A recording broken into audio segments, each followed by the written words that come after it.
বলুন তো একটা সাধারণ ইনস্টাগ্রাম ফলো কিভাবে পুরো কে-পপ জগৎ কাঁপিয়ে দিতে পারে? আর সে কাঁপুনি কিভাবে মাসের পর মাস, বছরের পর বছর ধরে একজন আইডলের পিছু ছাড়ে না? আজকের ভিডিওতে আমরা কথা বলবো বিটিএস ভি এবং ব্ল্যাকপিঙ্ক এর জেনি এর সেই বিতর্কিত ঘটনা নিয়ে, যেটা শুরু হয়েছিল একটা ফলো দিয়ে, শেষ হয়েছে ফ্যানদের তীব্র সমালোচনায়। আর এই পুরো গল্পে নতুন করে আগুন লাগিয়েছে জাংকুক এর সাম্প্রতিক কিছু কাণ্ড। তাহলে চলুন শুরু করা যাক। গল্পটা শুরু হয় জাংকুককে দিয়ে। সম্প্রতি বিটিএস এর এই সদস্য টিকটকে অনেক গ্রুপ এবং আইডলদের ফলো করতে শুরু করেন। হাইভ এর ভেতর এবং বাইরের অনেক অপ্রত্যাশিত অ্যাকাউন্টও সেই তালিকায় ছিল। প্রথমে বিষয়টা সাধারণ মনে হলেও আর্মিরা দ্রুত লক্ষ্য করলেন জাংকুক শুরুতে অ্যাসপাকে ফলো করেননি। আর এটাই যেন আগুনে ঘি ঢেলে দিল, কারণ আগে থেকে জাংকুক এবং অ্যাসপার উইন্টারের মধ্যে ডেটিং গুজব চলছিল। ফ্যানরা সঙ্গে সঙ্গে প্রশ্ন তুলতে শুরু করলেন, সে কি ইচ্ছা করে অ্যাসপাকে এড়িয়ে গেছে? এরপর যখন জাংকুক তাদের ফলো করলেন, তখনও সমালোচনা থামল না, বরং আরও বাড়ল।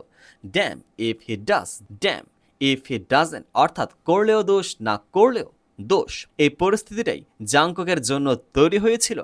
কিন্তু এই বিতর্কের একটা অপ্রত্যাশিত পরিণতি হলো মানুষদের দৃষ্টি সরে গেল জাংকুক থেকে ভি এর দিকে। কারণ ফ্যানরা তুলনা শুরু করলেন, জাংকুক এবং ভি দুজনের ক্ষেত্রে ডেটিং গুজব আছে, কিন্তু দুজনকে একইভাবে পরিস্থিতি সামলেছেন। আর এখানে পুরনো একটা ঘটনা আবার সামনে আসে। 2022 সালে কে-পপ জগতে একটি বিশাল ধাক্কা লাগে।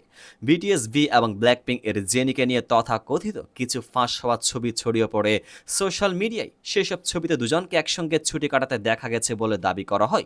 এই ঘটনাটি শুধু একটি সাধারণ গুজবের মতো ছিল না, দুটি বিশ্বখ্যাত গ্রুপের দুই শীর্ষ সদস্যের সম্ভাব্য সম্পর্ক। এটি পুরো বিশ্বের কে-পপ ফ্যান কমিউনিটিকে ঝাঁকুনি দিয়েছিল।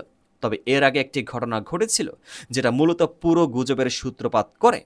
ফাঁস হওয়ার ছবির আগে ভি ইনস্টাগ্রামে জেনিকে ফলো করেন। এটি ছিল একটি পাবলিক ফলো এবং সঙ্গে সঙ্গে ফ্যানরা খেয়াল করলেন। এরপর ভি ওয়েভার্সে একটি পোস্ট করেন, সেখানে তিনি লেখেন, ইনস্টাগ্রামে একটি ভয়ঙ্কর অ্যাপ, মাত্র কয়েকটি শব্দ, কিন্তু এই কয়েকটি শব্দই ফ্যানদের মধ্যে ঝড় তুলে দেয়। কেউ বললেন সে নিজেই স্বীকার করে নিল, কেউ বললেন এটা নিছক কৌতুক, কেউ আবার ভাবলেন ফলোটা কি সত্যি দুর্ঘটনাবশত হয়েছিল। এই ঘটনাটি এমন একটি রহস্য তৈরি করে যার উত্তর কেউ আজও নিশ্চিতভাবে জানে না। জাংকুক এর টিকটক বিতর্কের পরে অনেকে ভি এর ক্ষেত্রটি সামনে টেনে আনেন। তারা বললেন, জাংকুক যদি এত কারণে সমালোচিত হয়, তাহলে ভিকেও একই মানদণ্ডে বিচার করা উচিত। কিন্তু এখানে একটি গভীর প্রশ্ন থাকে, কে-পপ এর ফ্যান সংস্কৃতিতে আইডলদের ব্যক্তিগত জীবন কতটুকু সার্বজনীন সম্পত্তি?